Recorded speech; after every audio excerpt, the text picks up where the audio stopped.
मौत को हरगिज न समझो दूर है, मौत को हरगिज न समझो दूर है, वो खुदा का हुक्म पर मजबूर है। जब खुदा का हुक्म होगा मौत पर, जब खुदा का हुक्म होगा मौत पर, वो पकड़ लेती है सबको वक्त पर। मौत से कोई बचा सकता नहीं, मौत से कोई बचा सकता नहीं, कब वो आएगी पता चलता नहीं।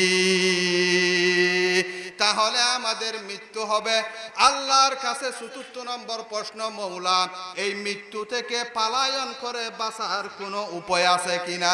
যেমন আমি বাংলাদেশের মানুষ পালিয়ে চীন দেশে চলে গেলাম, পালিয়ে লন্ডন চলে গেলাম, পালিয়ে আমেরিকা চলে গেলাম, এই চলে যাওয়াতে মৃত্যু থেকে বাঁচার কোনো উপায় আছে কিনা? আল্লাহ পাক সূরা আহজাবের 16 নম্বর আয়াতের মধ্যে বলেন, কুল্লাই ইয়ানফাউকুমুল ফিরার ইন ফারারতুম মিনাল মউত। হে নবী, আপনি আপনার উম্মতকে জানিয়ে দেন মৃত্যু থেকে পালিয়ে বাঁচার কোনো উপায় নাই। পঞ্চম নম্বর প্রশ্ন, মওলা আমি এমন একটা ঘরের মধ্যে আবদ্ধ হয়ে গেলাম যেই ঘরের মধ্যে পিপলিকা পর্যন্ত ঢুকতে পারবে না। এমন একটা ঘরের মধ্যে যদি আবদ্ধ হয়ে যায়, আজরাইল থেকে মালাকুল মউত থেকে বাঁচার কোনো উপায় আছে কিনা? আল্লাহ পাক সূরা নিসার ৭৮ নম্বর আয়াতের মধ্যে জানিয়ে দিলেন, আইনামা তাকুনু ইউদরিকুমুল মউত ওয়ালাউ কুনতুম ফি বুরুজিম মুশাইয়াদা। وقال رسول الله صلى الله عليه وسلم ما بين بيتي ومنبري روضة من رياض الجنة، وفي رواية ما بين قبري ومنبري روضة من رياض الجنة، أو كما قال عليه الصلاة والسلام. اللهم صل على سيدنا محمد وعلى آل محمد كما صليت على إبراهيم وعلى آل إبراهيم إنك حميد مجيد. اللهم بارك على محمد وعلى آل محمد كما باركت على إبراهيم وعلى آل إبراهيم إنك حميد مجيد. حمد أول اس خدا کی جس نے بخشا زندگی، حمد اول اس خدا کی جس نے بخشا زندگی، پر سلام ہو اس نبی پر جس نے سکھایا بندگی، پر سلام ہو اس نبی پر جس نے سکھایا بندگی۔ محبوب خدا شافی محشر ہے ہمارا، فردوس جسے کہتے ہیں وہ گھر ہے ہمارا، فردوس جسے کہتے ہیں وہ گھر ہے ہمارا۔ مدفن میں بھی पेश नजर आपका जलवा, मदफन में भी पेश नजर आपका जलवा। हम सूते हैं बेदार मुकद्दर है हमारा, हम सूते हैं बेदार मुकद्दर है हमारा। एक रात में बैतात परेशान बहुत था, एक रात में बैतात परेशान बहुत था, और दिल में ख्यालातों का तूफान बहुत था, और दिल में ख्यालातों का तूफान बहुत था। जन्नत की तरफ तेरे ख्यालों ने किया रूप, जन्नत की तरफ तेरे ख्यालों ने किया रूप। बचपन से वहाँ जाने का अरमान बहुत था, बचपन से वहाँ जाने का अरमान बहुत था। दुनिया का बेहूती नहीं जन्नत का बराबर, दुनिया का बेहूती नहीं जन्नत का बराबर। खैरुल्लाह का कुरान में मौला ने पुकारा। सुब्हानक ला इल्म लना इल्ला मा अल्लमतना इन्नका अंतल अलीमुल हकीम।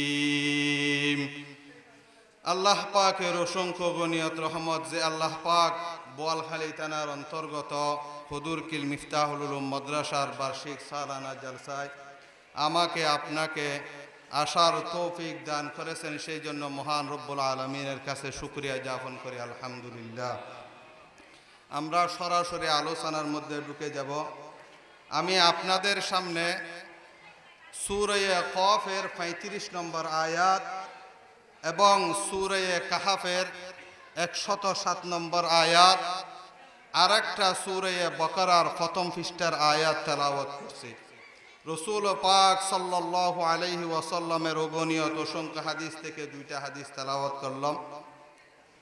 সর্বপ্রথম আমি যেই আয়াতটা তেলাওয়াত করলাম সূরা কাহাফের 35 নম্বর আয়াত, এই আয়াতের মধ্যে আল্লাহ পাক বলেন লাহুম মা ইয়াশাউনা ফিহা ওয়ালাদাইনা মাজিদ।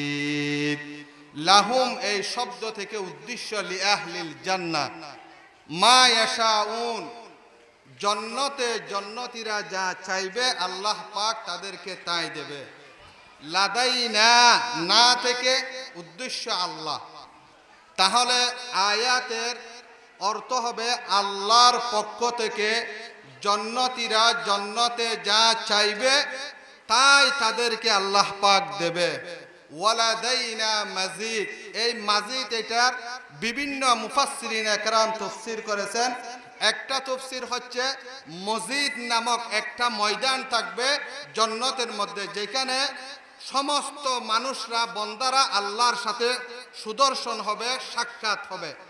দ্বিতীয় নম্বর হচ্ছে জান্নাতের মধ্যে মুমিনদেরকে তো সব কিছু দেবে, যারা স্পেশাল বন্দা থাকবে তাদেরকে আল্লাহ পাক আরো বাড়িয়ে দেবে।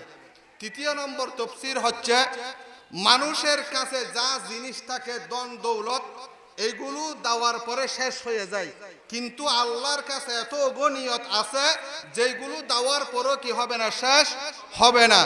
তাহলে এবার বলেন আমরা জান্নাত কখন পাবো? মরার আগে না মরার পরে? মরার পরে। তাহলে প্রথম নম্বর আমরা এখন আছি কোথায়? দুনিয়ার হায়াতের মধ্যে। হায়াত শেষ হবে, আমাদের মৃত্যু হবে, ঠিক না বেঠিক? মতের পরে আমরা কোথায় যাব? কবরে। কবরের পরে আমরা কোথায় যাব? কিয়ামতের ময়দানে। কিয়ামতের ময়দানে দল হবে দুইটা। দল কয়টা? দুইটা। একটা হবে জান্নাতি আর একটা হবে জাহান্নামী। তাহলে আমরা এখন দুনিয়ার হায়াতের পরে আমাদের মৃত্যু হবে। তাহলে আল্লাহ পাকের কাছে আমরা কেন আল্লাহ পাকে আমাদেরকে দুনিয়াতে পাঠাইলেন? দুনিয়াতে আমাদেরকে কেন পাঠাইলেন, উদ্দেশ্য কি? সূরা মুমিনুন আয়াত নম্বর 115 আল্লাহ পাক বলেন, আফা হাসিবতুম আন্নামা খলাকনাকুম আবাসাও ওয়া আন্নাকুম ইলাইনা লা তুরজাউন। হে আমার বান্দারা, তোমরা কি মনে করেছো আমি তোমাদেরকে অনর্থকভাবে দুনিয়াতে পাঠাইলাম আর তোমরা আমার কাছে ফিরে আসবে না? আল্লাহ পাক সূরা সাদের 27 নম্বর আয়াতের মধ্যে বলেন, ওয়ামা খালাকনাস সামাআ ওয়াল আরদা ওয়ামা বাইনাহুমা বাতিলা। আসমান এবং জমিন তার মাঝখানে আমি আল্লাহ যত কিছু বানাইলাম অনর্থকভাবে কিছু বানাই নাই। তাহলে আমাদের প্রশ্ন, প্রথম নম্বর আল্লাহর কাছে প্রশ্ন, মৌলা আমাদেরকে অনর্থক বানান নাই, কেন বানাইলেন আমাদেরকে জানিয়ে দেন। আল্লাহ পাক সূরা জারিয়াতের 56 নম্বর আয়াতের মধ্যে বলেন, ওয়ামা খালাকাতুল জিন্না ওয়াল ইনসা ইল্লা লিয়াবুদুন। প্রথম প্রশ্ন আল্লাহর কাছে, মৌলা অনর্থক বানান নাই, কেন বানাইলেন আমাদেরকে জানিয়ে দেন। আল্লাহ পাক জানিয়ে দিলেন, আমি জিন জাতি এবং মানুষ জাতিকে বানাইলাম আমি আল্লাহর ইবাদত করার জন্য। এখন আল্লাহর কাছে দ্বিতীয় নম্বর প্রশ্ন, মৌলা ইবাদতের জন্য বানাইলেন বুঝলাম, কতদিন ইবাদত করতে হবে আমাদেরকে জানিয়ে দেন। আল্লাহ পাক সূরা হিজরের 99 নম্বর আয়াতের মধ্যে জানিয়ে দিলেন, ওয়াবুদু রাব্বাকা হাত্তা ইয়াতিয়াকাল ইয়াকিন। যতদিন বান্দা তোমাদের মৃত্যু হবে না ততদিন তোমরা আমি আল্লাহর ইবাদত করতে হবে। প্রথম নম্বর প্রশ্ন, অনর্থক বানান নাই, কেন বানাইলেন? আল্লাহ পাক জানিয়ে দিলেন ইবাদতের জন্য বানাইলাম। দ্বিতীয় নম্বর প্রশ্ন, মৌলা কতদিন ইবাদত করতে হবে? আল্লাহ পাক জানিয়ে দিলেন, যতদিন তোমাদের মৃত্যু হবে না ততদিন ইবাদত করতে হবে। তৃতীয় নম্বর প্রশ্ন, মৌলা তাহলে কি আমাদের মৃত্যু হবে? তাহলে কি আমাদের মৃত্যু হবে? আল্লাহ পাক সূরা আনকাবুতের 57 নম্বর আয়াতের মধ্যে জানিয়ে দিলেন, কুল্লু নাফসিন যায়িকাতুল মাউত সুম্মা ইলাইনা তুরজাউন। প্রত্যেকটা জীব, প্রত্যেকটা প্রাণী মৃত্যুর স্বাদ গ্রহণ করবে, এতে বিন্দু পরিমাণ সন্দেহ নাই। मौत को हरगिज न समझो दूर है, मौत को हरगिज न समझो दूर है, वो खुदा का हुक्म पर मजबूर है। जब खुदा का हुक्म होगा मौत पर, जब खुदा का हुक्म होगा मौत पर, वो पकड़ लेती है सबको वक्त पर। मौत से कोई बचा सकता नहीं, मौत से कोई बचा सकता नहीं, कब वो आएगी पता चलता नहीं। তাহলে আমাদের মৃত্যু হবে। আল্লাহর কাছে চতুর্থ নম্বর প্রশ্ন, মৌলা এই মৃত্যু থেকে পলায়ন করে বাঁচার কোনো উপায় আছে কিনা? যেমন আমি বাংলাদেশের মানুষ পালিয়ে চীন দেশে চলে গেলাম, পালিয়ে লন্ডন চলে গেলাম, পালিয়ে আমেরিকা চলে গেলাম, এই চলে যাওয়াতে মৃত্যু থেকে বাঁচার কোনো উপায় আছে কিনা? আল্লাহ পাক সূরা আহজাবের 16 নম্বর আয়াতের মধ্যে বলেন, কুল্লাই ইয়ানফাউকুমুল ফিরার ইন ফারারতুম মিনাল মাউত। হে নবী আপনি আপনার উম্মতকে জানিয়ে দেন মৃত্যু থেকে পালিয়ে বাঁচার কোনো উপায় নাই। ৫ম নম্বর প্রশ্ন, মওলা আমি এমন একটা ঘরের মধ্যে আবদ্ধ হয়ে গেলাম যেই ঘরের মধ্যে পিপলিকা পর্যন্ত ঢুকতে পারবে না। এমন একটা ঘরের মধ্যে যদি আবদ্ধ হয়ে যায়, আজরাইল থেকে মালাকুল মউত থেকে বাঁচার কোনো উপায় আছে কিনা? আল্লাহ পাক সূরা নিসার ৭৮ নম্বর আয়াতের মধ্যে জানিয়ে দিলেন, আইনামা তাকুনু ইউদরিকুমুল মাউত ওয়ালাউ কুনতুম ফি বুরুজিম মুশাইয়াদা। তুমি যদি লোহার কাঁচার মধ্যে যদি বন্দী হয়ে যাও, মালাকুল মউত তোমাকে ওখান থেকে পাকড়ো করে নিয়ে আসবে। আল্লাহর কাছে ৫ম নম্বর প্রশ্ন, মওলা আমি দুনিয়ার মধ্যে আছি, দুনিয়ার মধ্যে আমি যখন নাকি আমার মৃত্যু হবে, এই মৃত্যুটা ১ সেকেন্ড আগে বা পরে হওয়ার কোনো সম্ভাবনা আছে কিনা? ১ সেকেন্ড আগে বা পরে হওয়ার কোনো সম্ভাবনা আছে কিনা? আল্লাহ পাক সূরা আরাফের ৩৪ নম্বর আয়াত, সূরা ইউনূসের ৪৯ নম্বর আয়াতের মধ্যে জানিয়ে দিলেন, লিকুল্লি উম্মাতিন আজাল ইযা জাআ আজালুহুম লা ইস্তাখিরুনা সাআতাও ওয়ালা ইস্তাকদিমুন। জন্য একটা নির্দিষ্ট টাইম আছে, ওই নির্দিষ্ট টাইমের মধ্যে মৃত্যু হবে। ১ সেকেন্ড আগে হওয়ারও সম্ভাবনা নাই, ১ সেকেন্ড পরে হওয়ারও সম্ভাবনা নাই। আল্লাহর কাছে ৬ষ্ঠ নম্বর প্রশ্ন, মওলা যখন নাকি মালাকুল মউত এসে যাবে, এই অবস্থায় যদি আমি বলি আমাকে আরেকটু সময় দাও, আমাকে আর একটু টাইম দাও, সময় দাও, আমি দুনিয়ায় গিয়ে কিছু ভালো কাজ করতে পারি, এই রকম যদি বলি, মালাকুল মউত আমাকে টাইম দেবে কিনা, সময় দেবে কিনা?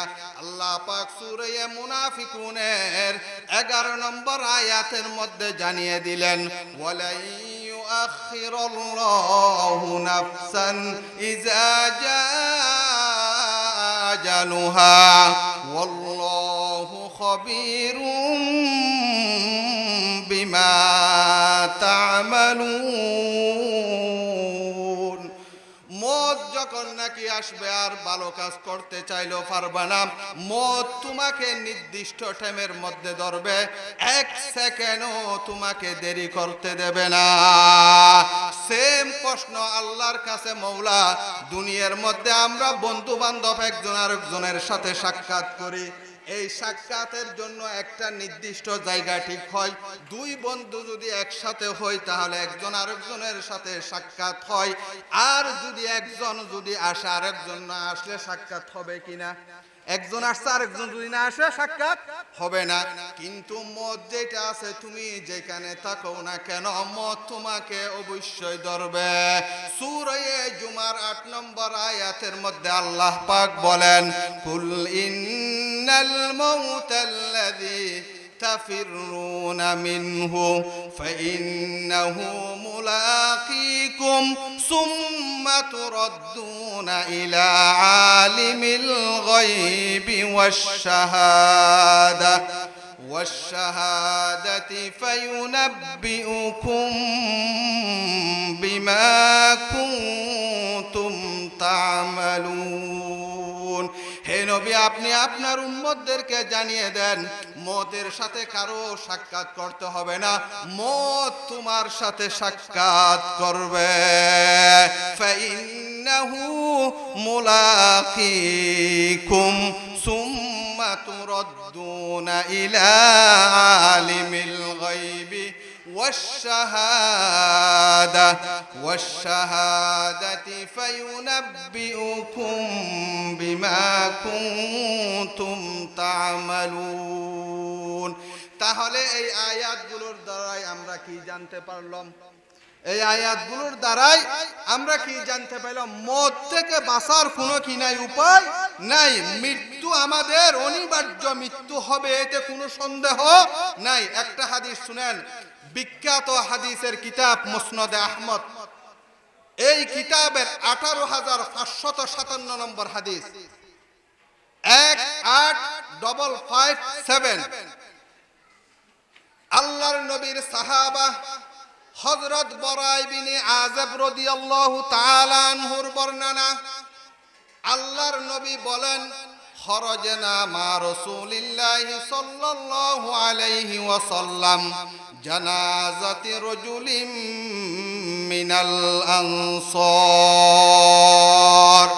আল্লাহর নবী সাহাবাদেরকে নিয়ে একজন আনসারী সাহাবার জানাজায় অংশগ্রহণ করার জন্য ঘর থেকে বাহির হইলেন। সাহাবাদেরকে নিয়ে একজন আনসারী সাহাবা ইন্তেকাল করেছেন উনার জানাজায় অংশগ্রহণ করার জন্য। যাওয়ার পথে যেই জায়গাটার মধ্যে ওই সাহাবার জন্য কবরটা খনন করা হয়, কবরে এখনো পর্যন্ত লাশ রাখা হয় নাই। আল্লাহর নবী কবরের কাছে গেলেন, জালাসা হাওলাহু, আল্লাহর নবী ওই কবরের পাশে বসে গেলেন। জালাসনা, আমরা সাহাবারও আল্লাহর নবীর সাথে বসে পড়লাম। কথা বুঝে আসতেছে? কথা সাহাবারও আমরা ওখানে আল্লাহর নবীর সাথে বসে পড়লাম। কান্না আলা রুসিনা আত-তাইর, আমরা আল্লাহর নবীর সম্মানিত এমন ভাবে বসলাম, যদি কোনো একটা উড়ন্ত পাখি যদি উড়ে এসে আমাদের মাথায় যদি বসে যায় আমরা টের পাবো না। এমন ভাবে আল্লাহর নবীর সম্মানতে বসলাম, যদি একটা পাখি উড়ন্ত পাখি উড়ে এসে যদি আমাদের মাথার উপর বসে যায় আমরা টের পাবো না। ফি ইয়াদিহি উদুন, আল্লাহর নবীর হাতের মধ্যে একটা লাঠি ছিল। ইয়ানকুতু বিহি ফিল আরদ, আল্লাহর নবী ওই লাঠিটা দিয়ে জমিনের মধ্যে আঁকাআঁকি করতেছে। আল্লাহর নবী নিচের দিকে তাকিয়ে আছে, সাহাবারা পিছনে আছে। আল্লাহর নবী ডান দিকেও তাকাই না, বাম দিকেও তাকাই না, উপরও তাকাই না, নিচে তাকিয়ে আছে। হঠাৎ আল্লাহর নবী মাথা মুবারক উঠাইলেন এবং সাহাবাদেরকে উদ্দেশ্য করে বললেন, হে আমার সাহাবারা শুনো, ইস্তাইযু বিল্লাহি মিন আযাবিল কবর মাররাতাইন আও সালাস। হে আমার সাহাবারা শুনো, তোমরা আল্লাহর কাছে কবরের আযাব থেকে বেশি বেশি করে পানা চাও। এই কথাটা আল্লাহর নবী 2 বার অথবা 3 বার বললেন। বলার পরে আল্লাহর নবী সাহাবাদেরকে উদ্দেশ্য করে বলতেছে, ফাইনাল আবদাল মুমিনা ইযা কানা ফি ইনতিকাইম মিনাদ দুনিয়া ওয়া ইমবালিম মিনাল আখিরা, দুনিয়া থেকে কোনো ইমানদার ব্যক্তি যখন মরণের সময় হয়, সকরাতের সময় হয়, আখিরাতের পথযাত্রা হবে, এই মত অবস্থায় তার ঘরের সামনে হাজার হাজার ফেরেশতারা এসে সারিবদ্ধভাবে দাঁড়িয়ে যায়। হাজার হাজার ফেরেশতারা ঘরের সামনে এসে দাঁড়িয়ে যায়।